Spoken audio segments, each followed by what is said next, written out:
Ya, putra dan putrinya sudah menjadi alumni dan satu lagi masih menempuh pendidikan di Al-Zaitun sebagai pelajar alia. Ya, dari semua pendidikan tadi, beliau ini sangat aktif dalam organisasi, yaitu Yayasan Satria Bumi, Satria Muda Persada, Yayasan Mahardika Utama, Smile Club, Mercury's Foundation, Yayasan Mutiara Harapan Bangsa, dan Yayasan Bangun Putra Bangsa, dan masih banyak lagi. Dari semua kesibukan beliau, ini masih sangat aktif ya teman-teman semuanya, sahabat-sahabat, sebagai dosen psikologi klinis dan penanganan psikologi klinis dan penanggulangan perlindungan anak. Ya, sahabat-sahabat, luar biasa. Beliau juga aktif pada kemitraan kerja bidang psikologi klinis Kementerian Pertahanan Republik Indonesia, juga Kepolisian Republik Indonesia, dan Kementerian Sosial dan Kementerian Kesehatan Republik Indonesia. Luar biasa.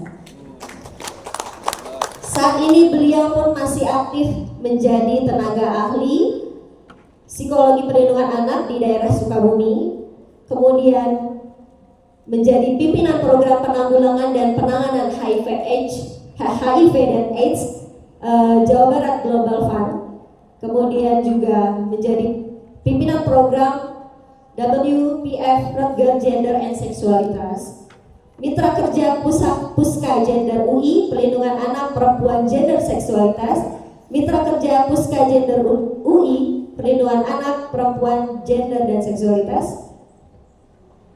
Dari semuanya itu, Pak Kris juga masih menjadi relawan perlindungan anak Indonesia dan Zona 3 Asia Pasifik UNICEF, dan sebagai sosial profesional bidang psikologi klinis dan social worker. Luar biasa semuanya ini, Pak Kris masih bisa mengcover ya dengan semua kesibukan. Dan beliau, dari pengalaman beliau, sangat ingin berbagi ilmu, sharing kepada kita bagaimana mendeteksi sedari dini hal-hal yang mungkin bisa menjadi perilaku yang kurang baik yang bisa dilihat dari anak-anak. Maka dari itu, sebelum kita mulakan, saya ingin menyampaikan tema pada acara hari ini, Pak, yaitu psikologi terapan bagi guru dan pembimbing asrama Ma'had Al-Zaitun. Mari kita sambut pemaparan materi dari pembicara kita pada kali ini. Kita sambut Pak Joko Kristianto, dipersilakan.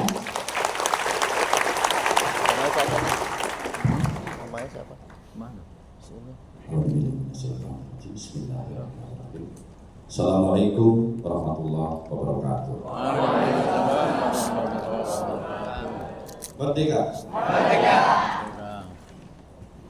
Alhamdulillah. Salam takzim, saya mengikuti wawancara. Alhamdulillah pada kesempatan di pagi hari ini saya mendapatkan kesempatan yang luar biasa. Saya dapat menyampaikan apa yang menjadi pengalaman saya.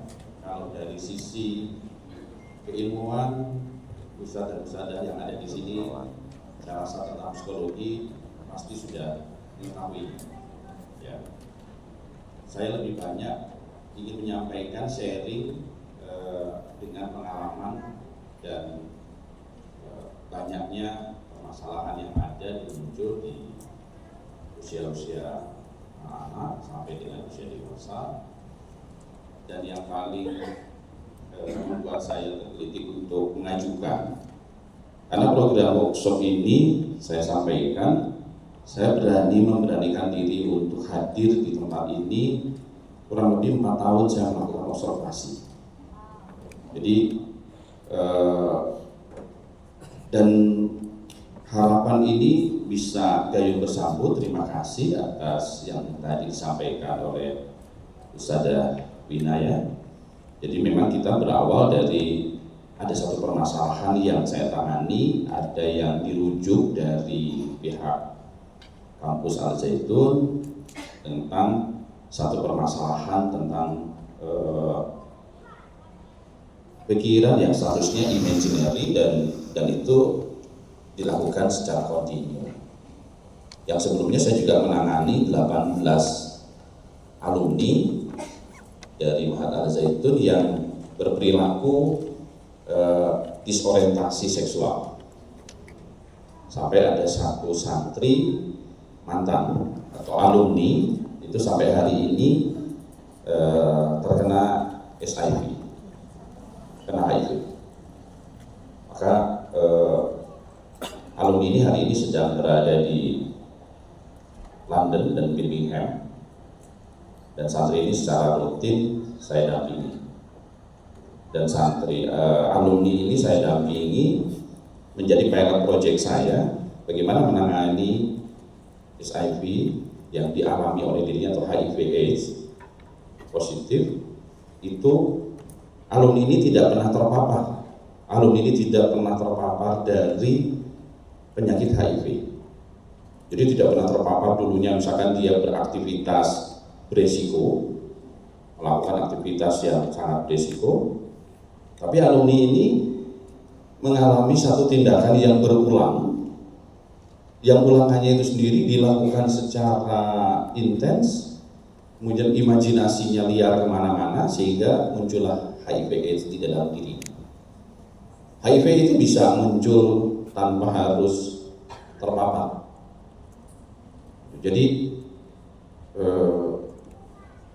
salah satu observasi yang perlu sahabat semua pahami, lembah Baliem yang ada di Papua itu 90% itu terpapar HIV/AIDS. Di lembah Baliem suku Asmat dan suku Dani di situ. Itu tidak ada yang menularkan, artinya tidak ada orang Afrika datang, orang Amerika datang ke sana kemudian menularkan, tidak ada. Tapi di sana punya potensi, sehingga di sana disebutnya endemik, bukan pandemi, tapi endemik, artinya muncul di tempat tersebut. Nah, maka berangkat dari situ saya coba memberanikan diri, ini harus ditangani. Maka yang Mahat Al-Zaitun cukup safety menangani hal tersebut, kok bisa terkena? Karena dulunya ini pernah terjadi aktivitas seksual sesama jenis yang terjadi di kampus ini. Jadi aktivitasnya hanya terjadi 3 kali, tidak terpapar HIV, tapi di situ ada sebuah sindrom perkosaan sehingga alumni tersebut akhirnya melakukan aktivitas yang sangat berisiko. Jadi HIV itu bisa terkena ya, dan saya tidak bisa menyampaikan di forum di luar karena saya di Bennett. Jadi terakhir saya pendidikan saya di Auckland itu khusus tentang klinis forensik. Saya mempelajari hasilnya positif, seseorang bisa terkena apapun termasuk yang jenis penyakit baru itu tanpa harus terpapar, berangkat dari perilaku yang perilakunya berisiko, sehingga kita perlu menanganinya. Ditambah dengan kondisi di tahun 2019 sampai dengan tahun 2021 dunia mengalami pandemi COVID-19. Dunia psikologi porak-poranda. Jadi kalau ada yang mempelajari ilmu sosiologi tidak di-upgrade, maka itu akan ketinggalan dan tidak up to date dan tidak bisa faktual menangani permasalahan karena perilakunya itu berubah total. Jadi setelah COVID-19 itu sendiri, perilaku manusia di seluruh dunia itu berubah, otomatis rujukan dan lain sebagainya itu tidak bisa dipakai. Artinya bahkan prosentasenya mencapai di angka 63%. Jadi kalau mereka yang punya ilmu, mau itu kedokteran, pokoknya yang ada kaitannya dengan jiwa, itu harus di-upgrade. Sampai dengan suatu hal yang tadinya baik, menjadi nggak boleh. tadinya harus malah jadi harap. Contoh, aktivitas kita bersalaman. Dengan perubahan dari salaman kemudian tidak boleh bersalaman, itu menghasilkan satu perilaku yang baru, dan itu otomatis merubah semua di dalam susunan saraf kita, imajinasi kita, semuanya.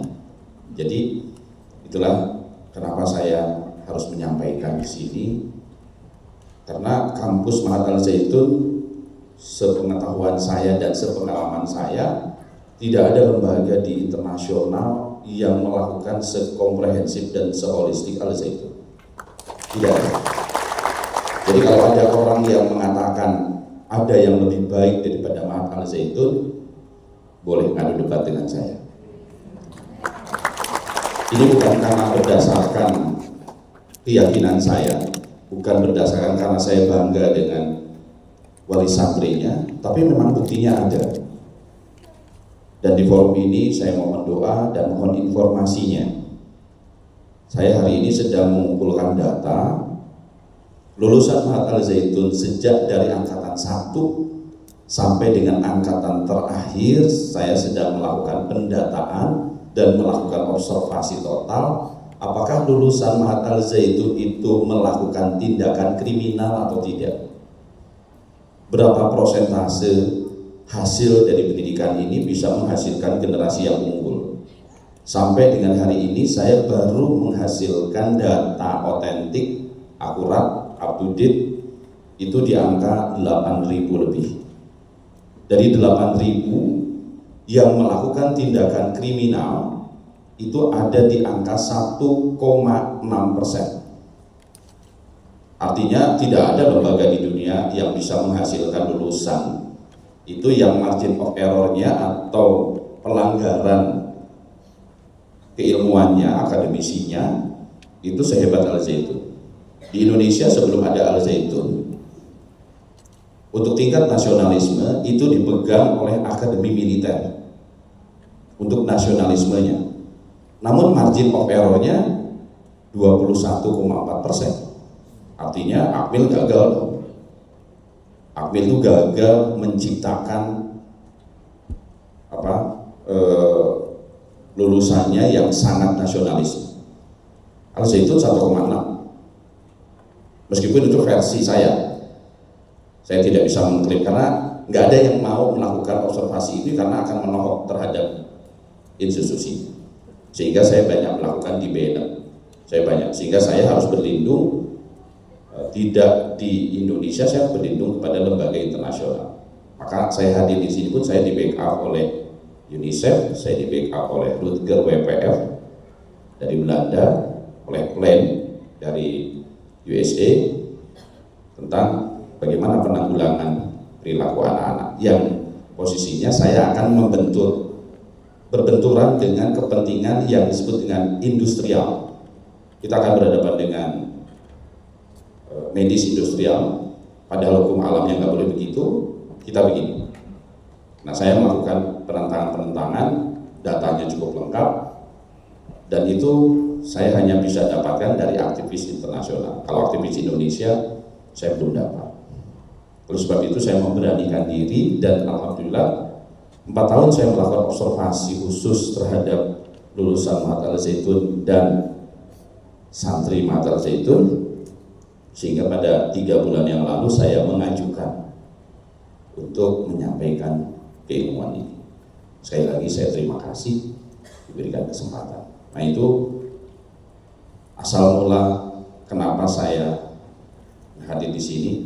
Bahkan kalau ingin nangis itu saya dari tadi ingin nangis gitu, itu luar biasa. Karena saya bisa berada di lingkungan yang sehebat ini. Cuma belum ada yang tahu. Itu masalahnya. Siapa yang akan mempublikasikan bahwa kita ini hebat? Gak boleh kita yang mempublikasikan. Kalau kita yang menyampaikan, statusnya margin of error-nya 60%. Artinya tingkat akurasinya, validasinya nggak dilakukan. Sehingga saya sedang mengkaji data dan lain sebagainya, maka insya Allah mohon doanya semuanya. Maka nanti yang akan menyampaikan tentang keberhasilan pendidikan yang Mahat Al-Zaitun bukan saya. Saya sudah melakukan sampai dengan tingkat MOU belum, tapi sudah di backup insya Allah oleh Erasmus University Netherlands. Jika nanti akan menyampaikan tentang hasil pendidikan Mahat Al-Zaitun bukan Joko Kristianto, tapi nanti khusus bidang psikologi Erasmus University. Tapi mohon informasi ini dikip karena kalau ketahuan dibina juga, gitu ya. Karena kita berhadapan dengan saling jegal, gitu ya. Padahal kita tidak pernah menjegal orang lain. Ini tuh gambaran-gambarannya. Mungkin bisa dibantu untuk slide-nya.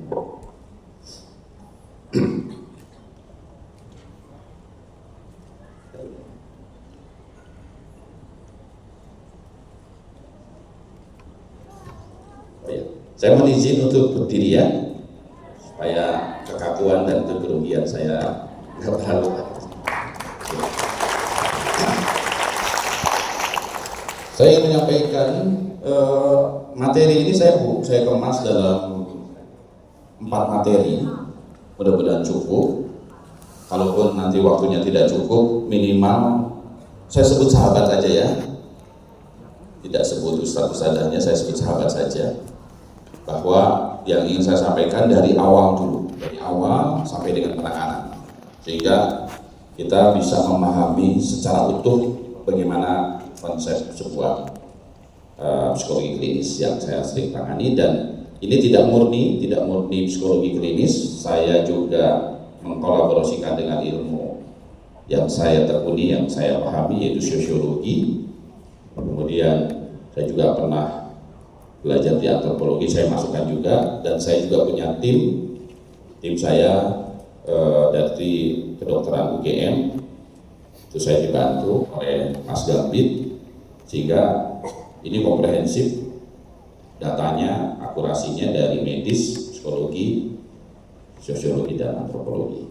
Maka materi pertama saya sampaikan dengan tumbuh kembang anak. Oh iya, sebelum saya lanjutkan,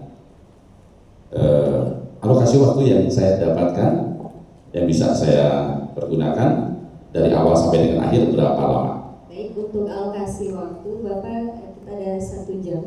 1 jam. Jadi ada 1 jam untuk materi, nanti ada 15 menit kita bisa melakukan tanya jawab. Setelah itu nanti kita akan break dan melanjutkan sesi 2 yaitu praktek 75 menit juga. Seperti itu Pak. Dipersilakan. Baik, jadi metode yang saya pakai mulai dari teori sampai dengan mempraktekkan, sampai dengan sahabat semua bisa memahami dari awal. Bisa saja nanti penanganannya juga di per sesi itu ada juga. Kemudian manakala tadi sudah dialokasikan waktu untuk bertanya, tapi pada saat ada yang harus ditanyakan takut lupa, angkat tangan saja, saya langsung mempersilahkan. Disepakati ya? Terima kasih. Oke, yang pertama saya masuk di materi pertama adalah tumbuh kembang anak. Nah, ini kurikulum vitae saya. Saya alhamdulillah didampingi oleh hasil lulusan Mahat Al-Zaitun. Boleh berdiri anakku semua, anakku. Ini nanti yang harus. Ini angkatan apa? Pasifik. Kakaknya Faisal Muhammad Arsyad itu angkatan apa? Sparta. Nah, yang kelas 9 adalah Tazkiyah Muktizin, hari ini masih menjadi santri di sini, kelas 11. Itu putri saya yang ketiga. Dan yang keempat Zainah Heru Safitri, itu daftarnya di sini, sekolahnya di Al-Azhar. Jadi dari 4 orang anak, semuanya saya tidak pernah memaksa anak saya untuk sekolah di sini. Tapi saya berikan wawasan, saya selalu keliling. Tapi yang kalau Mutia dengan Taski itu nggak pernah diberikan rasionalisasi karena dirinya sudah meminta untuk sekolah di sini. Jadi anak saya clear, hanya Faisal yang saya coba lakukan rasionalisasi. Kalau Mutia dengan Tazkiyah itu murni keinginan sendiri. Bahkan yang luar biasa dengan Tazkiyah masuk ke sini pas begitu ada COVID-19. Jadi kita selama bertahun-tahun, lebih dari 3 tahun lebih kita nggak pernah, artinya saya berkunjung kampus ini dan anak saya luar biasa. Hari ini luar biasa, saya sangat bangga. Sekali lagi saya terima kasih untuk ustadz-ustadzannya yang mempunyai anak saya. Next. Untuk slide selanjutnya, kita bikin disclaimer dulu. Seluruh materi diupayakan berdasarkan parameter yang sudah tervalidasi akurasi dan kebenarannya berdasarkan jurnal akademis. Jadi insya Allah apa yang saya sampaikan semuanya sudah tervalidasi, valid, tidak ada distorsi. Kemudian materi ini berdasar pengalaman penanganan kasus, observasi, keilmuan yang dapat dipertanggungjawabkan oleh saya, mengacu terhadap parameter dan ketentuan yang berlaku berdasarkan keilmuan medis, psikologi, sosiologi, dan antropologi. Seluruh reaksi yang terjadi adalah bentuk interaksi, tidak dalam kerangka reaksi yang sedang terjadi di situasi dan kondisi individu atau kelompok yang sedang ada permasalahan. Artinya pada saat saya menyampaikan mungkin ada yang kok mirip dengan saya tidak sedang membahas individu tersebut, hanya kemiripan saja. Kemudian pertemuan ini dibuat dalam bentuk edutainment, bukan menganalisa atas sesuatu yang mengakses sesuatu. Apabila menginginkan versi yang lebih detail dan fokus, disilakan untuk mengajukan permohonan konsultasi khusus atau mengikuti seminar atau kuliah atau versi webinar lainnya. Jadi sahabat, setelah beres pertemuan ini, kalau ada yang membutuhkan ilmu khusus, silakan hubungi saya dan saya tidak akan kenakan biaya. Semuanya free. Jadi saya kalau yang amat berhormat mewakafkan dirinya untuk Mahat Al-Zaitun, saya pun mau ikut-ikutan. Jadi forum ini bukan forum konsultasi resmi atau mendiagnosa sesuatu, namun bersifat membahas wawasan untuk rencana tidak lanjut. Ini yang saya maksudkan. Mungkin pertemuan ini kita dibatasi oleh 60 menit, 70 menit. Namun selanjutnya sahabat semua boleh mengakses saya kapan saja, atau kita adakan nanti pertemuan seperti ini lagi khusus membahas tentang detail hasil dari deteksi yang dialami oleh yang sifatnya bukan kasuistik tapi sistemik. Kalau sistemik kita harus tangani bersama-sama. Nanti saya coba insya Allah saya sendiri bersedia untuk menyampaikan, dan pihak kampus Mahat Al-Zaitun nggak usah bingung kalau masalah cukup harus dikasih honor berapa, nggak usah dikasih honor apa-apa. Yang penting kita sama-sama membangun Indonesia berangkatnya dari Mahat Al-Zaitun. Next, selanjutnya disclaimer ini setuju ya? Oke, baik. Sahabat semua, apa yang terpikirkan ketika melihat slide ini? Apa yang terpikirkan dengan slide ini? Ini ngapain sih pertemuan kok yang sangat mulia kok ada gambar pornonya gitu ya. Ada juga yang malu dong, masa sih? Apa yang sahabat pertama kali lihat dengan slide ini? Ada yang bilang ikan hiu. Coba saya lihat wajahnya. Siapa yang menyampaikan ikan hiu barusan? Alhamdulillah. Ya, ketika menyampaikan ikan hiu, bola matanya ke bawah. Artinya ada yang sesuatu yang ditutupi. Kalau Pak Cucu Wahyudin berbinar-binar. Ini saya didampingi oleh sahabat kami ditemani oleh lulusan Mahat Al-Zaitun juga, angkatan pertama. Mohon bisa berdiri. Bapak Lukman Munir. Yang hari ini kami sama-sama berjuang. Kalau sahabat berjuangnya di kampus, saya dengan Bapak Lukman Munir berjuangnya di teritorial, di koordinator Jawa Barat Selatan. Nah, yang menjadi perpanjangan tangan kami. Nah ini boleh berdiri Bapak Cucu Wahyudin. Ini juga wali santri ada di sini. Sekarang wali ini ya, bukan wali santri ya, wali ustadzah ya. Ya udah nggak apa-apa wali ustadzah aja. Karena beliau menjadi koordinator pendidikan. Dia yang ngurusin santri, kalau pusing-pusing pokoknya lihat wajah Pak Cucu Wahyudin. Nanti bisa selesai semuanya. Nah, balik lagi ke sini. Apa sih yang mendominasi dari gambar ini? Ikan, tetap ngotot ikan. Ada nggak sih yang berani ngomong? Oke, ada gambar apa? Ada yang berani telanjang. Orang memeluk orang. Relax. Ada yang bilang, Bi itu botol ya. Oh iya botol. Saya nggak bisa maksa sahabat semua untuk gambar ini harus terlihat satu. Apakah ada yang melihat gambar naga? Adakah yang melihat sahabat semua gambar naga? 2 ekor gambar naga. Ada yang melihat? Ada Ada. Boleh angkat tangan? Masya Allah. di atas. 2 orang, luar biasa. Padahal nggak ada gambar naga.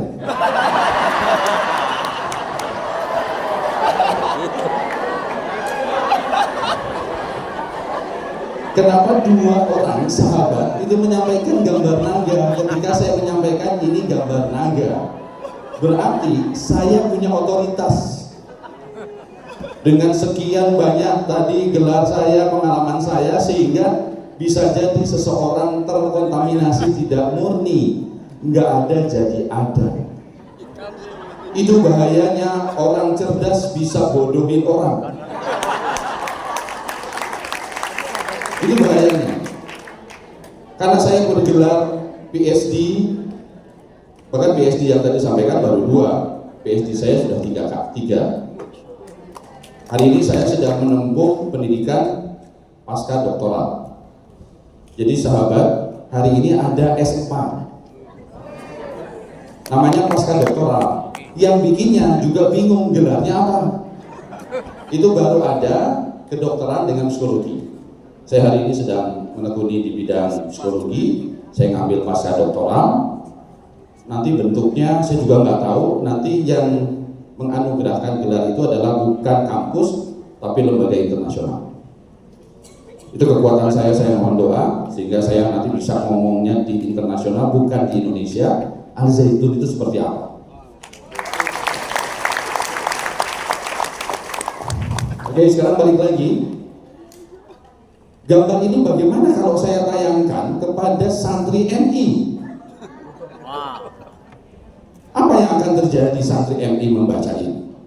Justru dengan gambar ini saya bisa tahu apa yang seringkali menjadi pusat perhatian santri. Ini semua gambar gak ada yang negatif. Ketika abinya tadi mengatakan, oh gambarnya ikan hiu, ada yang bilang ikan lumba-lumba. Ikan hiunya ada berapa, Bi? Lumba-lumba.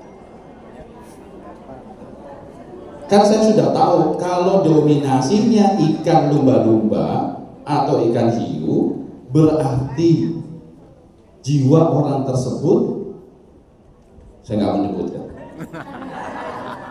Kalau ada yang keluh ngomong telanjang tapi sambil menolehkan wajahnya, ini yang kita butuhkan. Kita tahu ini adalah gambar orang yang telanjang yang saling berpelukan, yang payudaranya dipegang dari belakang. Yang jadi masalah kita punya value. Enggak semua yang kita sampaikan, yang kita lihat harus disampaikan. Berarti Mata Al-Zaitun berhasil mendidik para gurunya. Suka tidak suka. Meskipun kita tahu, mungkin sahabat semua juga ada terjadi sesuatu hal yang buruk, yang tidak baik, tapi punyakah keberanian untuk mengucapkan? Berarti ada value. Sahabat, di ruangan ini pernah ada yang menerangkan tentang teroris? Pernah? Pernah. Apa reaksinya? Sahabat dikasih tahu nggak hasil dari pertemuan yang digagas oleh orang yang menerangkan tentang teroris? Tidak. Saya kasih bocoran. Dari hasil observasinya, Al Zaitun clear tidak ada kebencian sedikit. Balik lagi, mereka nggak mau menyampaikan. Paham ya? Jadi ini loh yang maksud saya. Nanti kalau saya detailnya nanti saya terangkan detailnya, nggak di sini, karena ini ada kamera. Tapi clear. Tapi kalau ditayangkan sama orang yang punya kebencian, yang ingin memporak-porandakan Indonesia, maka reaksinya akan memunculkan emosional. Tadi butuh keberanian loh. Salah seorang mengatakan dengan teriak, telanjang. Berarti salah satu keberanian karakter pribadi tersebut itu berani menyampaikan meskipun beresiko. Maka dari gambar ini kita bisa mendeteksi santri kita. Karena isi daripada memori kita tersimpan dari panca indera kita. Mulai dari apa yang dilihat, apa yang didengar, apa yang dirasa, apa yang diraba, apa yang dikecap oleh lidahnya, itu semuanya terekam di dalam memori otak kita dan itu akan disampaikan, diberlakukan. Intinya seperti itu. Jadi slide ini, makanya di dalam psikologi tidak ada bahasa benar salah. Psikologi tidak menerangkan tentang benar salah. Benar salah itu menerangkan tentang budaya. Ngomongin benar salah itu ngomongin sosiologi, bukan ngomongin psikologi. Psikologi itu semuanya tentang ekspresi diri. Apa yang terjadi dalam diri seseorang. Makanya saya kuliah sosiologi karena ikut-ikutan, makanya saya mengambil sosiologi di Universitas Indonesia karena semua teman-teman saya ikut kuliah di situ, tempatnya juga di sini. Padahal saya juga sudah berpendidikan, tapi saya ngambil S1 sosiologi UT. Tapi saya dapatkan maknanya, hikmahnya semua. Kemudian saya mempelajari juga tentang antropologi. Kenapa? Dan yang masuk ke sini berangkat dari sangat heterogen, sangat beragam. Tiba-tiba kita harus menyamakan satu visi. Apa yang dilakukan oleh tim kesenian pada saat menghadirkan paduan suara? Makanya kalau di dalam teater, samakan dulu vokalnya, maka teriak-teriak orang teater. Orang teater kalau untuk mengekspresikan dirinya, maka harus dilatih, teriak, terus begitu teriak-teriak, sehingga latihan orang teater itu teriak-teriak. Kenapa? Karena harus bisa mengekspresikan. Dia tidak boleh malu ketika ada di panggung, dia nggak boleh malu. Berbeda dengan artis sinetron, penuh dengan skrip. Kalau seorang aktor teater itu penjiwaannya dapat, maka harus dilatih. Nah kita hari ini menyamakan hasil lulusan dari sini harus toleransi budaya dan perdamaian. Maka harus dicekoki di otaknya itu sendiri. Maka adakah kurikulum di sini yang mengajarkan kebencian? Tidak ada. Adakah di sini ada yang mengajarkan untuk menikam seseorang? Tidak ada. Nggak ada. Sesuatu yang di luar itu menjadi santapan sehari-hari di sini tidak dilakukan, sehingga ini menjadi aneh. Makanya kita nggak boleh ngomong kebencian. Kalau kita ngomong kebencian, virus yang ada di dalam otak kita sama dengan di handphone, sama dengan di laptop. Ketika ada virus, maka semua akan mempengaruhi perilaku kita. Nah ini. Next selanjutnya. Ini ada pesan dari organisasi dunia. WHO menyatakan menyiapkan mental adalah ancaman masa depan dunia pendidikan ke depan, bukan masalah penguatan akademis lagi, tapi penguasaan mengelola mental dan stres itu jauh lebih utama daripada hanya akademis. Akademis akan digantikan oleh artificial intelligence, AI. Sahabat semua ingin mempelajari dunia psikologi, nggak usah kuliah, silahkan buka di AI, tapi validasinya nggak akan dapat. Jadi kalau ngomongin kecerdasan, Sementara di luar kita, di luar kampus, fokus dengan akademis. Sementara lulusan Zaitun tidak fokus dengan akademis, fokusnya dengan Indonesia, tanah airku, tanah tumpah darahku. Bismillahirrahmanirrahim. Ar-Rahmanur Rahimul Malik Al-Qudusus Salamun. Itu yang muncul. Kita menyiapkan mental. Makanya saya tadi bilang, ada nggak satu kampus di muka bumi ini yang sehebat Al-Zaitun? Nggak ada. Mereka semuanya akademis.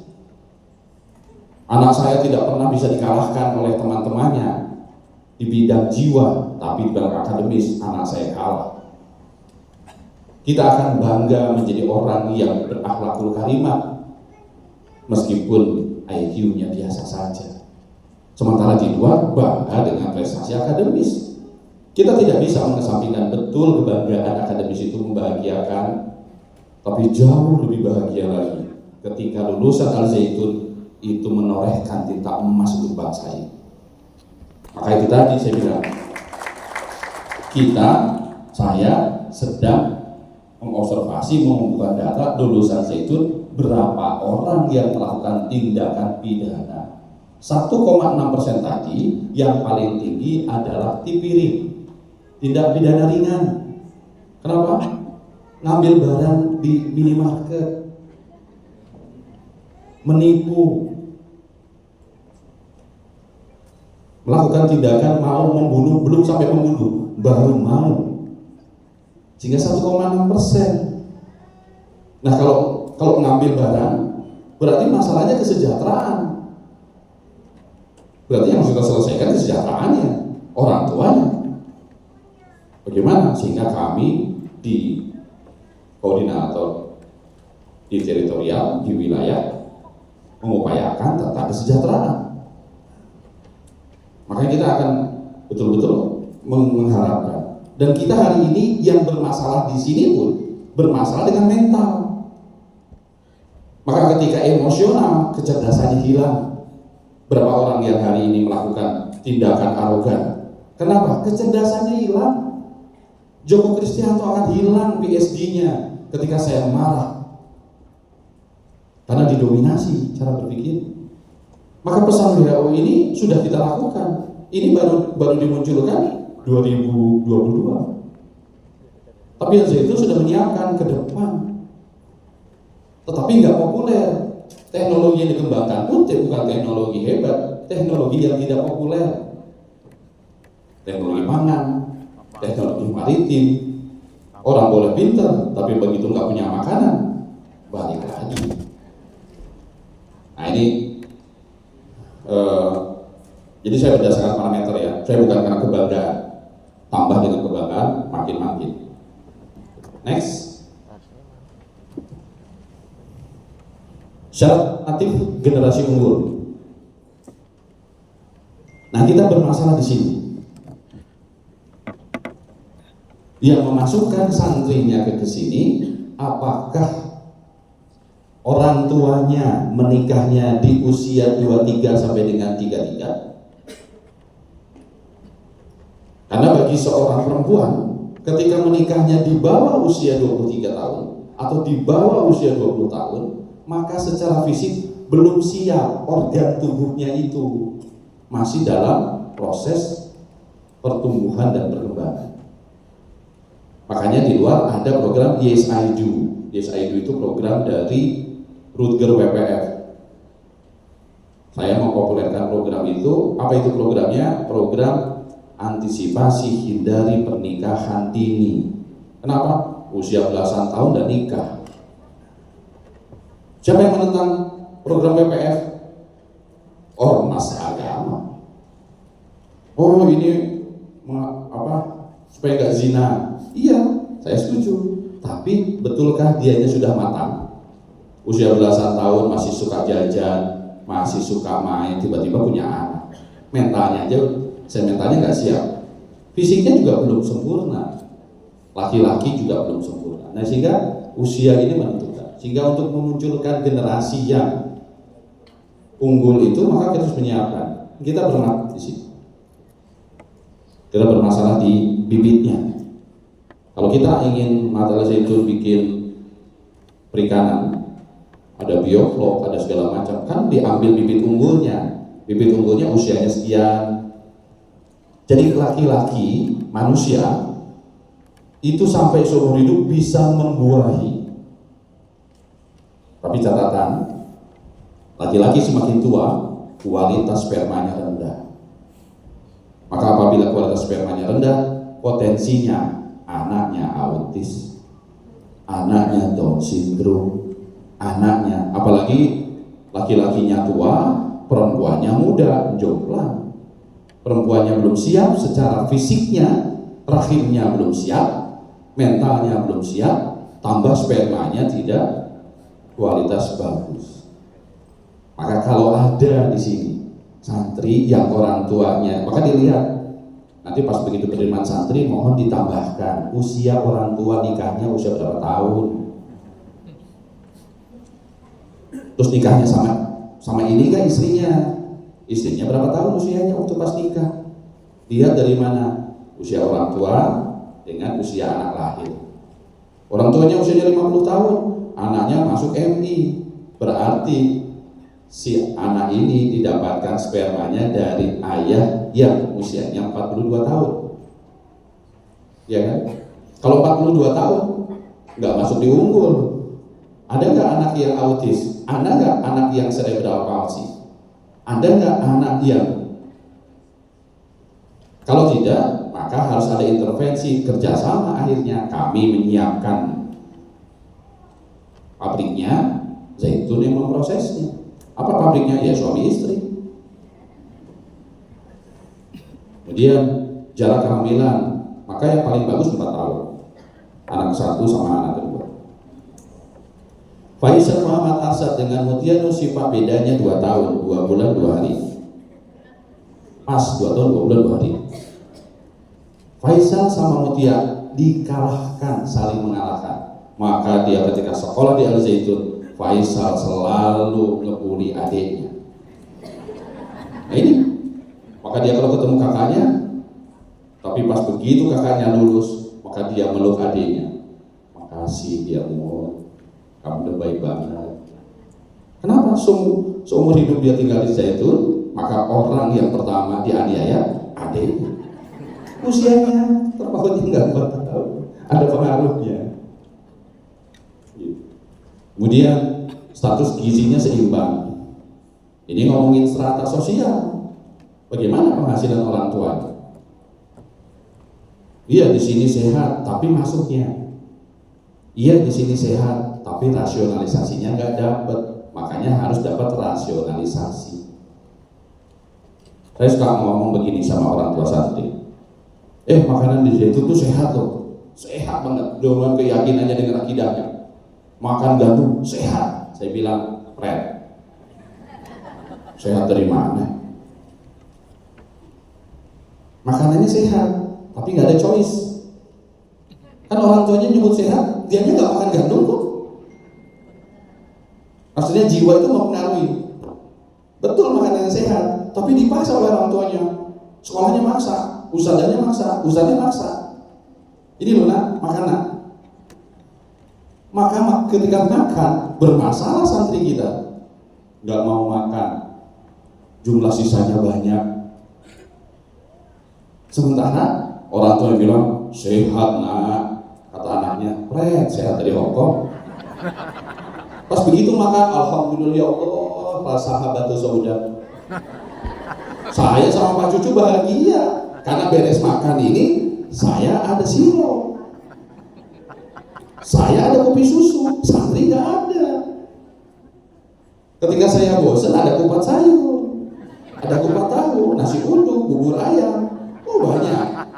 Nah santri kita dicokokin.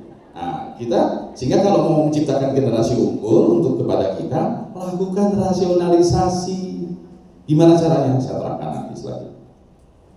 Terus semuanya status mental matangnya kian penyakit segala macam. Sehingga pada saat ibunya hamil, maka di situ dimulai kualitas spermanya, kualitas ovumnya. Laki-laki mengeluarkan sperma, perempuan mengeluarkan ovum. Ketemu sel telur sehingga muncullah menjadi zigot. Zigot itu berkembang sampai akhirnya embrio berkembang sampai dengan usianya 120 hari.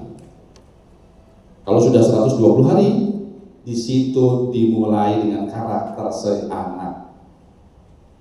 Jadi ketika ibunya menderita, hormon kortisolnya yang muncul di kepalanya, sehingga bayinya gelisah.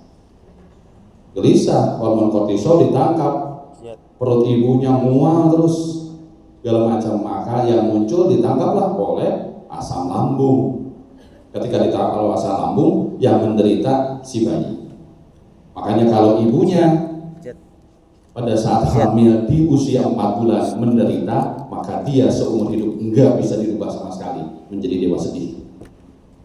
Faisal Muhammad Arsad sampai dengan hari ini sudah punya anak, itu bermasalah dengan dewa sedih. Dikit-dikit ayah senyum aja bagi saya, habis kesalahan saya dengan kesalahan ibunya. Karena pada saat istri saya hamil, saya sakit-sakitan. Sahabat semua, sekarang lihat saya sehat atau sakit?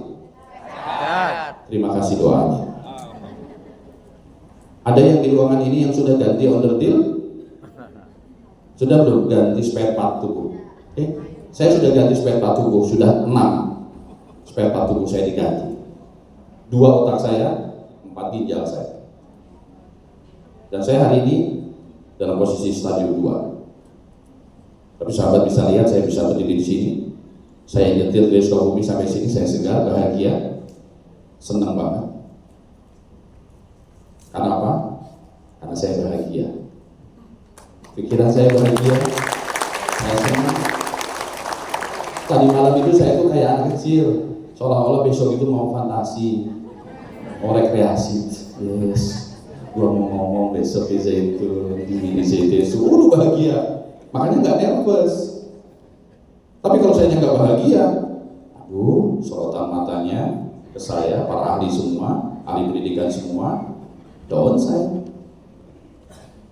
Jadi jiwa seorang mempengaruhi. Nah, ibu ketika hamil dari 4 bulan dan dia mengandung anaknya selama 9 bulan, 9 bulan hanya dididik oleh seorang diri.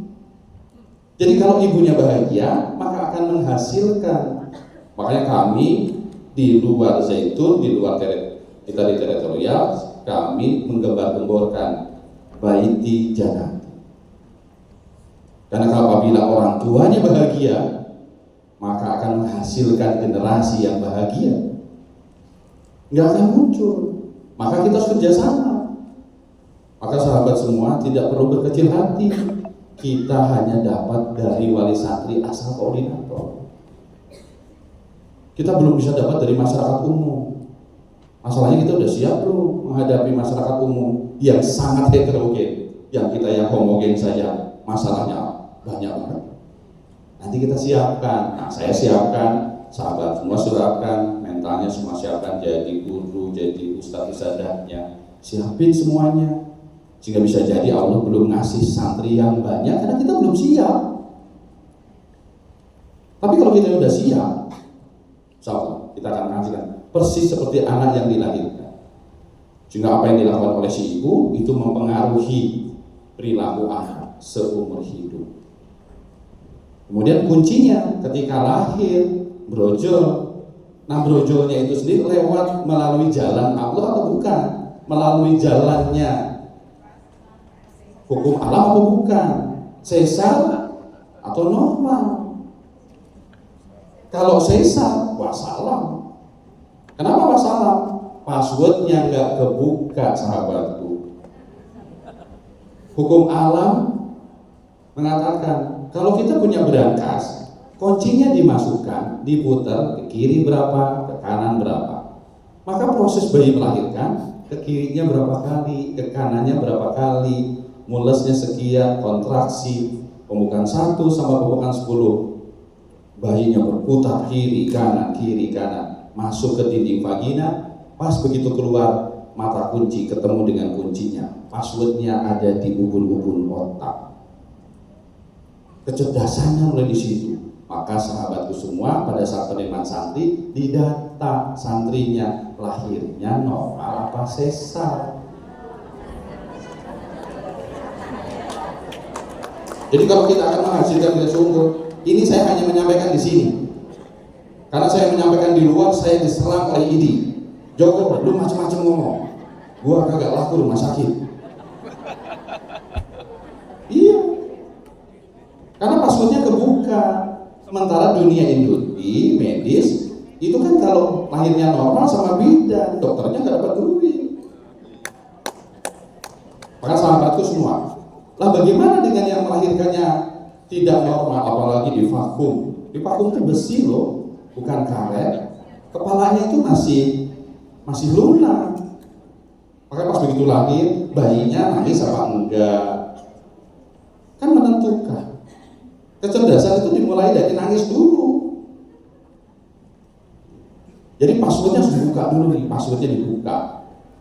Jadi kalau passwordnya belum terbuka, kecerdasan emosionalnya tidak akan terjadi. Anak yang dilahirkannya dengan cara sesar, pengendalian emosinya sulit. Dikasih tahu gimana juga sulit karena passwordnya belum kebuka. Dipaksa, kayak punya handphone lupa passwordnya apa. Cuma bisa telepon darurat.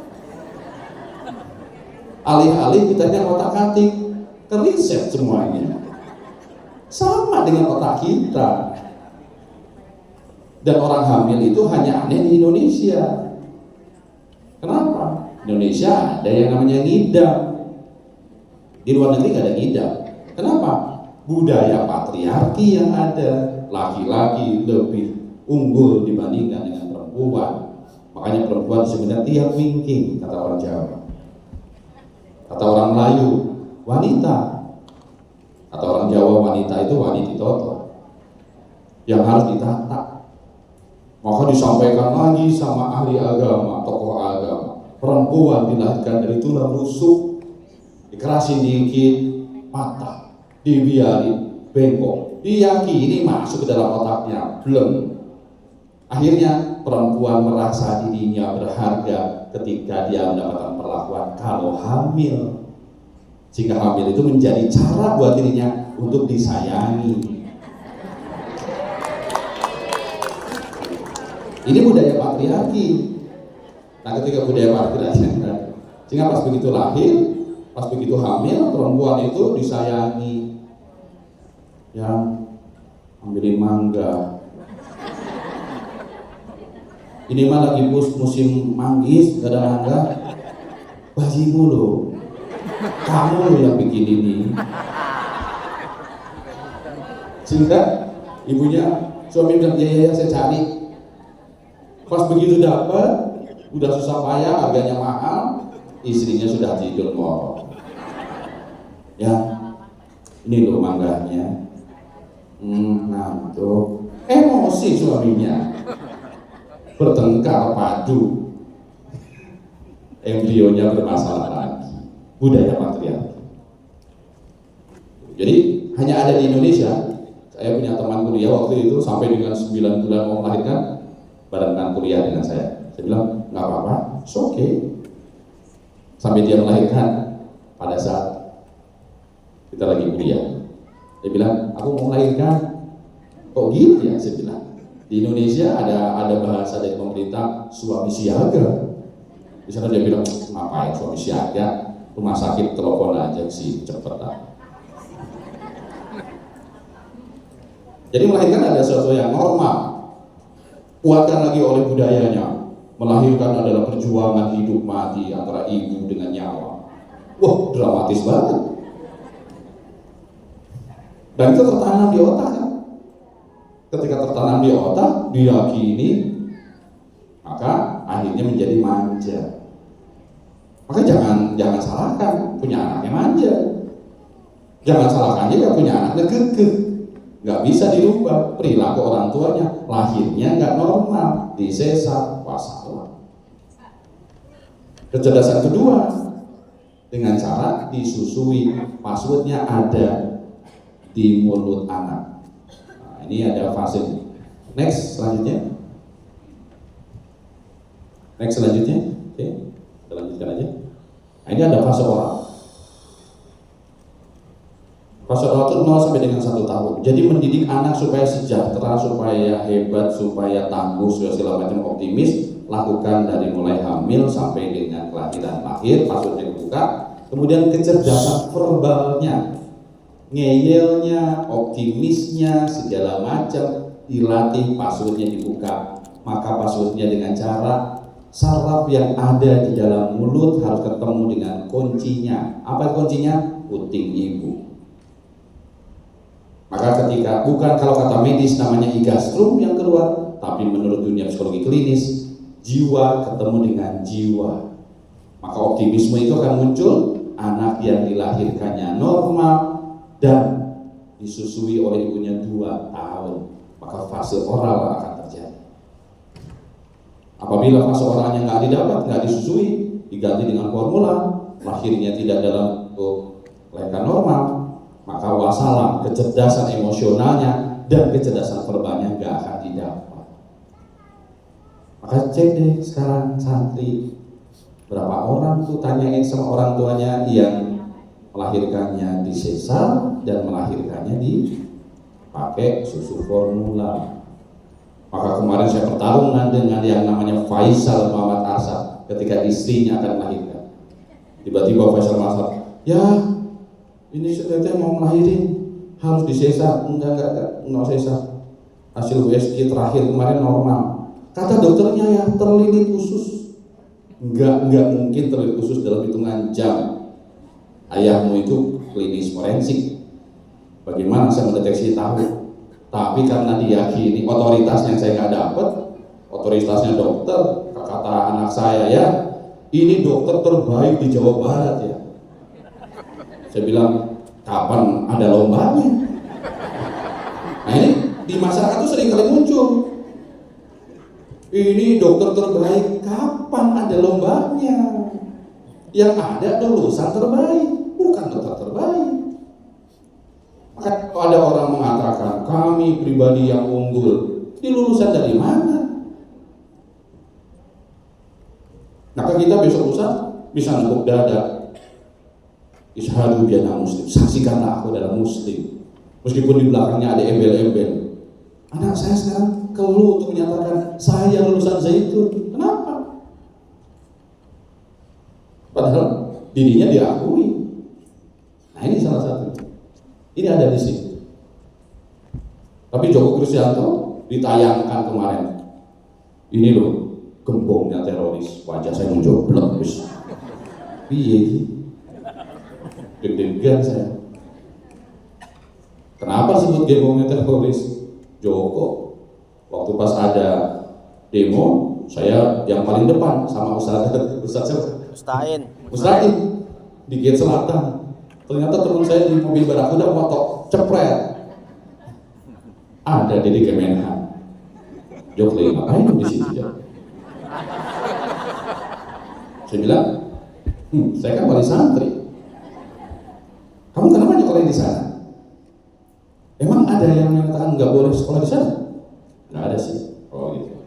Yang meresmikannya presiden loh, Pak Habibie loh. Kamu meragukan Pak Habibie? Saya langsung ngomong nyerocos dengan kebanggaannya sebagai wali santri saya itu. Lu bilang gua teroris, tapi gua S3 loh. Standarisasinya yang bilang Asusah Pacific loh, yang bilang Erasmus University loh, yang ngomong Auckland University loh, bukan Joko loh yang ngomong. Saya punya kode etik, saya punya standarisasi.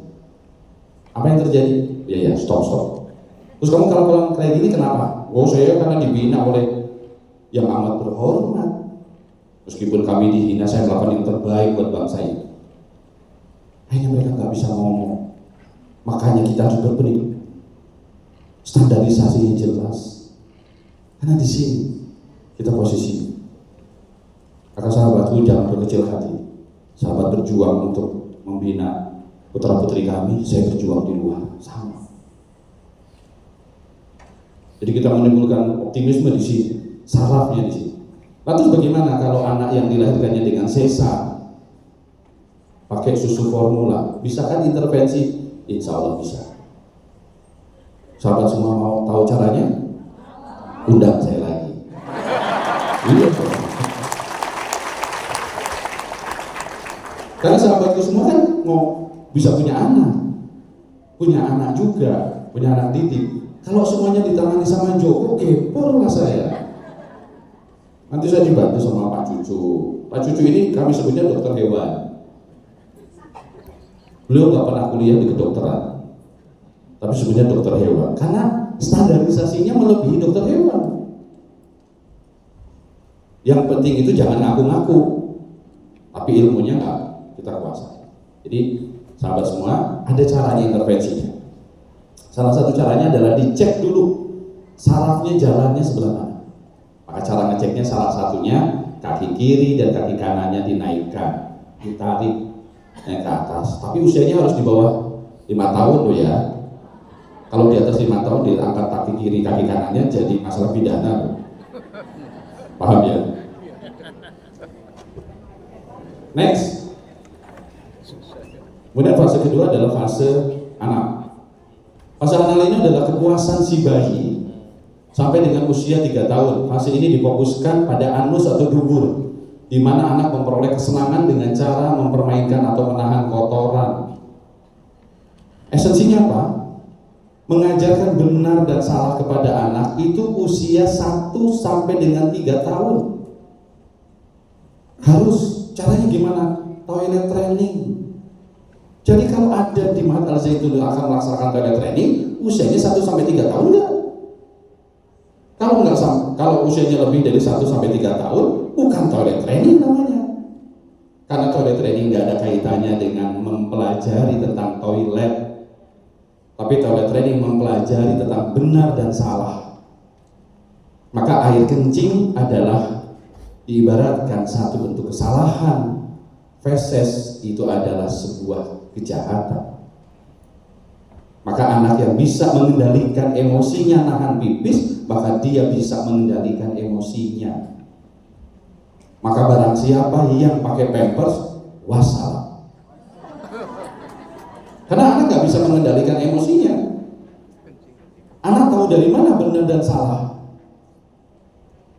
Apa ngajarin? Bohong itu dosa loh.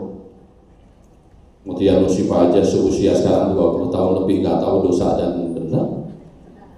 Muti, bohong itu dosa, Mut. Kata Muti, iya ya kalau nggak terpaksa. Tapi dia akan mengatakan yang sejujurnya. Kenapa? Di sini saya lakukan waktu pas bayi usia 1 sampai dengan 3 tahun. Nahan pipis itu nahan. Kita nahan pipis. Saya lagi ngomong tiba, bentar ya, saya lari. Tapi orang yang nggak pernah dilatih, nggak akan ngomong maaf, langsung lari.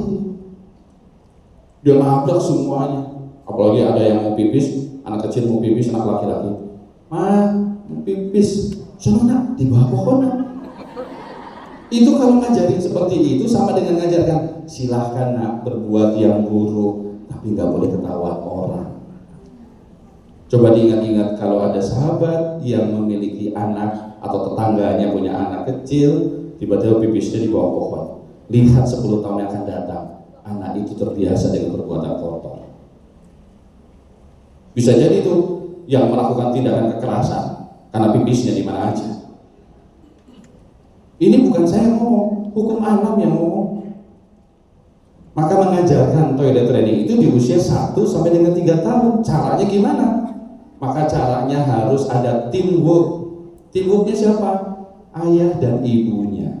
Kalau anak laki-laki, maka digendong sama ibunya. Punggung anak waktu pas tidur dipangku oleh ibunya, ketemu dada ibunya.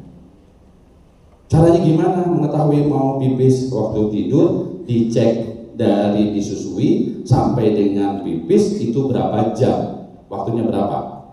Maka di malam selanjutnya atau pada saat tidur selanjutnya dicek.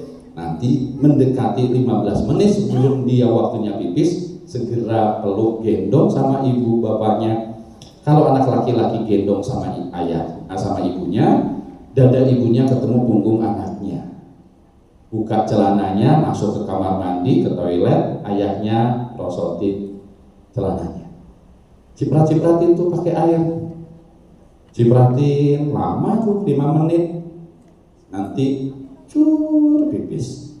Segera cebokin pakai handuk yang lembut segala macam. Masukin lagi celananya, tidurkan. Lakukan 3 hari berturut-turut. Buktinya Faisal Muhammad Asad, Mutia Nur Sifa, Tazkiyah Mukti Zainal Sabiti, selama saya punya anak itu gak pernah dipepes dan gak pernah ngompol, sehingga mudah dikendalikan. Kenapa? Dia terenyuh hatinya ketika ada orang bermasalah, dia membantu. Nggak akan itu tangannya gratil, nggak akan itu tangannya kuplak-kaplok, gitu. Jadi kan posisi. Pak Kris, waktu. Oh iya. Sesi tanya jawab. Oke. Tapi saya bisa sedikit lagi ya. Oke, siap. Next, selanjutnya. Nah, vasofalik. Vasofalik itu usia 3-6 tahun. Kalau anak laki-laki, upayakan dekat sama ibunya. Maka dia mengajarkan fungsi laki-laki dan perempuan kepada yang lawannya. Maka supaya tidak ada hubungan sejenis, di situ dilakukan pendidikannya. Maka ketika kemarin ada santri yang melakukan aktivitas seksual dengan sesama jenis, saya langsung cek orang tuanya. Bu, ibu deket nggak sama putra ibu? Pak, hidup saya itu susah Pak. Tiap hari nyari donasi Pak. Oh, lah nyari donasi bukan berarti nggak sayang sama anak loh. Ternyata nggak ada hubungan emosional antara ibu dengan anak, anaknya laki-laki. Maka anak laki-laki nanti secara dirinya akan mudah sekali melakukan tindakan yang amoral karena nggak ada nilai seorang ibu di dalam jiwa laki-lakinya. Seorang anak perempuan harus dekat dengan ayahnya, sehingga saya sama Muti itu jadi teamwork hari ini. Hari ini Mutia juga lulusan psikologi, saya suka peluk dia, saya jalan-jalan, saya pegang tangannya, saya bilang yang menghina dia aku lawan. Saya sampaikan kepada Mutia, sehingga anak perempuan yang dekat dengan ayahnya, insya Allah seumur hidup dia akan selamat dari tindakan biadabnya seorang laki-laki.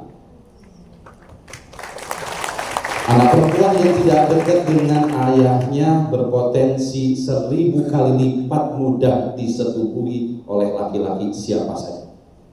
Bukan saya ngomong, observasi yang bicara.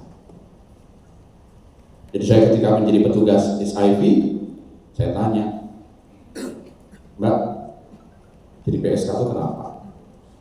Itu pas begitu dulu tuh nggak dekat sama ayahnya. Maka saya dari situ saya mendirikan aliansi laki-laki baru. Iya, aliansi laki-laki baru. Laki-laki kembalikan lagi kepada kita. Maka laki-lagi sebagai penanggung jawab, sebagai pemimpin. Maka saya bikin, saya kerjasama dengan internasional namanya White Ribbon. Sehingga bagi saya, setiap ada case jadi duit buat saya. Setiap ada case jadi observasi buat saya. Kenapa saya gelarnya banyak? Bukan karena saya cerdas, karena saya mengendalikan situasi. Ini dulu saya kendalikan. Next. Selanjutnya, nah ini zona merah. Hati-hati di 0 sampai 6 tahun. Perlakukan anak sebagai raja.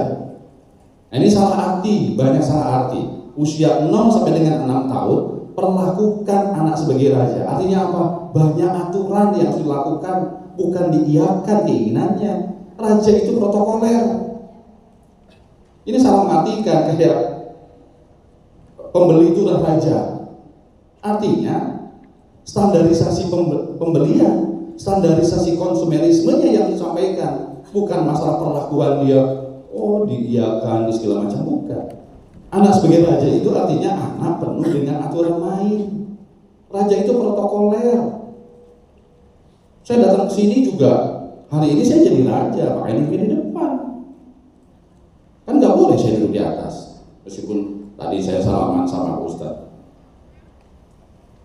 Saya mau salaman juga sama Ustadz Eri, karena sahabat saya dulu dari dulu ya, sejak kita kuliah. Jadi raja itu artinya penuh dengan aturan main. Maka sampaikanlah seluruh aturan itu ada di 0 sampai dengan 6 tahun. Itu tadi, toilet trainingnya, benar salahnya, laki dan perempuannya, fungsinya di situ. Hindarkan marah kepadanya, hindarkan. Marah itu berarti kita tidak punya kemampuan mengelola emosional, kita nggak tahu ilmunya. Ketika kita tidak tahu ilmunya, seringkali kita caranya, gue lo ayah, maka saya lakukan, kamu harus nurut. Tidak rasionalisasi. Maka Mad Al-Zaitun hindari sesuatu hal yang anak bisa saja tidak paham dengan aturan main. Maka supaya paham, tiap hari dikumandangkan, tiap hari disampaikan. Sholat itu ada azan, azan itu semua orang udah tahu waktunya sholat, tapi dirinya harus tahu azan subuh, azan maghrib, azan segala macam. Dikasih tahu, artinya aturan main itu terus disampaikan kepada anak. Mungkin marah, hindarkan banyak larangan, jaga kerusakan jaringan otak dan lain sebagainya. Nah, ini 10 menit semua panjang sekali, nanti slide-nya boleh dipelajari nanti ya, nanti sangat panjang. Makanya saya tadi malam ngomong sama ustadznya, saya kasih alokasinya berapa? Karena saya kalau ngurai ini ya bisa 8 jam satu materi. Tapi it's okay, cuma ada masalah, kita minimal kita titik awalnya dulu, paham dulu ya. Oke, sementara waktu itu saja. Nanti kalau ada pertanyaan boleh silakan.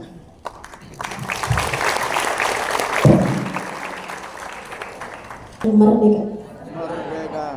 Ya, perkenalkan saya Rafila dari guru MTS. Saya juga sekaligus guru BK di asrama maupun di sekolah. Pertanyaan saya Pak Joko, dari tadi kan memaparkan mengenai kesejahteraan ya Pak. Nah, kesejahteraan itu apakah berkaitan dengan work-life balance? Karena kami semua di sini menjadi guru sekaligus wali santri juga, karena kan ada beberapa guru yang menjadi wali santri juga ya di sini. Lalu apakah sejalan juga work-life balance itu dengan gentle parenting? Jadi kalau misalkan zaman sekarang itu pembahasannya mengenai gentle parenting ya Pak. Nah, gentle parenting itu apakah bisa kita terapkan dalam pada kehidupan santri-santri kita? Karena sejauh ini kebanyakan kita atau guru-guru menjadi pembimbing asrama sekaligus guru di sekolah gitu. Sekian dari saya. Wassalamualaikum. Terima kasih. Terima kasih untuk Ustazah Rafila Jihan. Atas pertanyaannya ini luar biasa, menyatakan tentang gender parenting dan lain sebagainya. Intinya saya tidak akan menerangkan tentang gender parenting. Saya hanya ingin menyampaikan bahwa setiap pribadi itu unik. Jadi tidak bisa kita mempergunakan bentuk baku penanganan kejiwaan, pola asuh itu berdasarkan satu literatur. Maka saya mencoba menyampaikan tumbuh kembang secara umum. Umum dulu dipahami seperti apa, maka metode apa yang akan kita pakai. Maka semua itu harus dijadikan referensi, tetapi bukan dijadikan pedoman. Manakala kita melakukan satu pedoman, maka kita bertanya, apakah gentle parenting itu sendiri ada margin of error-nya berapa? Tingkat keberhasilan metode parenting dengan metode itu, tingkat akurasinya berapa? Tentu kita akhirnya berbicara akademis. Ketika kita bicara akademis, akhirnya kita fokus dengan sebuah teori. Ketika kita fokus dengan sebuah teori, maka kita memaksakan diri. Ketika kita memaksakan diri, satu metode harus masuk, maka metode tersebut padahal setiap pribadi adalah unik, tidak bisa dilakukan. Maka saran dari saya, tidak mempergunakan satu metode. Metode itu hanya sebatas referensi, maka hasilnya akan didapat. Tapi dari semua metode, ketika kita berbicara tentang parenting, berbicara tentang pola asuh, yang harus dilakukan adalah kenyamanan. Siapapun ketika mendapatkan kenyamanan, maka tidak berbicara tentang finansial, maka tidak berbicara tentang siapa saya, siapa Anda. Sehingga saya di Bandung itu ada yang menyebut saya Om, sahabatnya Nabi Lukman itu nyebut saya om, lulusan Mahat juga, namanya David Jumadi. Nyebut ke saya itu om, dan saya juga nyebut ke dia om juga. Om David, apa kabar? Baik om. Nah, ketika muncul ada satu bentuk kenyamanan, maka informasi apapun yang saya sampaikan ke orang tersebut maka akan diterima tanpa sebuah halangan apapun. Jadi kalau sahabat semua akan mengajarkan kepada siapapun, lakukan bukan SOP yang dilakukan sebagai seorang pendidik, tapi lakukan dengan jiwa.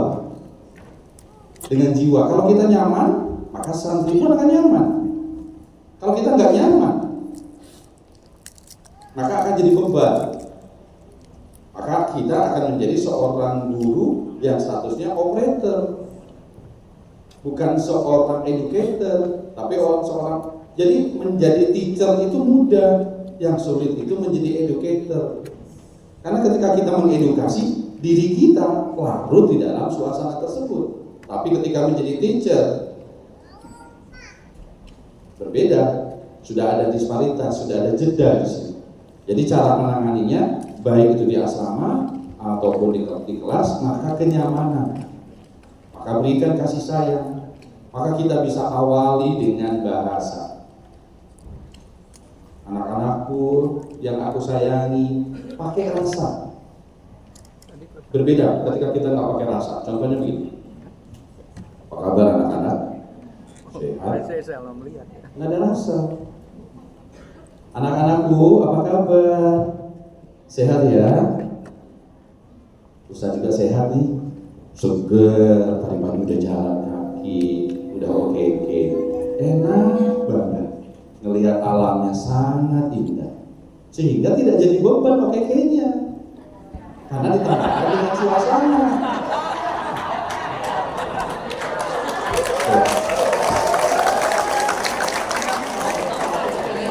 Berarti ada yang jadi beban ya, gitu ya.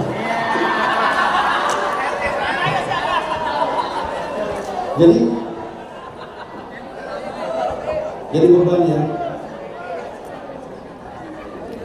Saya kalau untuk ini agak sedikit nyimpang dikit ya, saya mau bahas tentang OKK. Sahabat yang kesulitan OKK, tukeran tubuh yuk sama saya.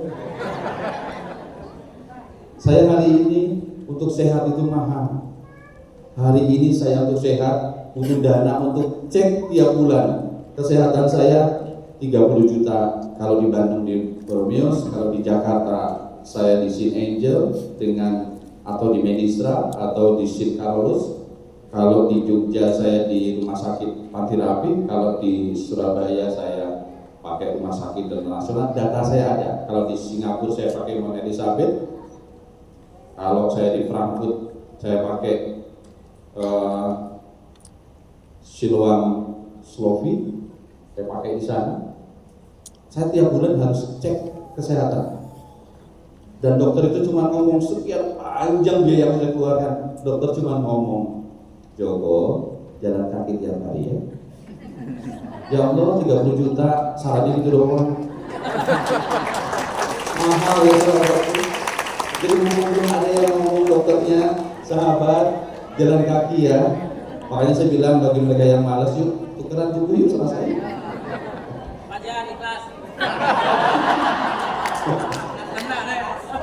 Karena tidak ada upaya yang bisa kita lakukan ketika masuk di usia 40 tahun ke atas, maka produksi minyak kita, engsel kita semuanya nggak ada yang bisa intervensi dengan biaya berapapun jumlah.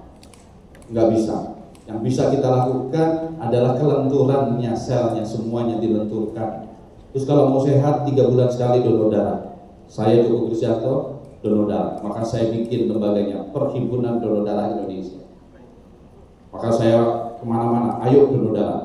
Ketika Mat Al-Zaitun itu mengatakan white smoking, saya bilang saya mendirikan yayasan namanya Smile Club. Maka kemana-mana, siapa yang mau beri rokok, hadapi dengan saya. Saya punya metode 15 menit, mereka yang rokok muntah-muntah. Mau tahu ilmunya? Oke, kalau mau, boleh nanti hubungi saya. Nanti saya kasih slide-nya. Tadi ada yang ketuk-ketuk ya? hati-hati dengan mengetuk, hati-hati dengan tapping. Emosi apa yang sedang terjadi di saat itu. Karena tapping itu tujuannya menghadirkan energi negatif dibuang. Kalau lagi happy, tapping, happy-nya hilang. Ya, ada EFT ya, ada Emotional Freedom Technique. Pak Faiz yang bawanya. Gitu. Jadi itu sahabat saya juga. Jadi hati-hati dengan itu, agak sedikit nyimpang kemana-mana. Artinya balik lagi tadi gitu, bahwa metode yang paling tepat yang akan kita pakai adalah lakukan semuanya dengan hati. Gak usah pakai metode banyak. Senyum itu nggak butuh modal, nggak ada kaitannya dengan kesejahteraan. Berbuat baik itu nggak butuh modal, ya, karena hati itu jadi happy. Kita minum hamaim, kita bisa bayangkan es jus, bisa kok. Nanti saya ajarin caranya. Baik Bapak, terima kasih.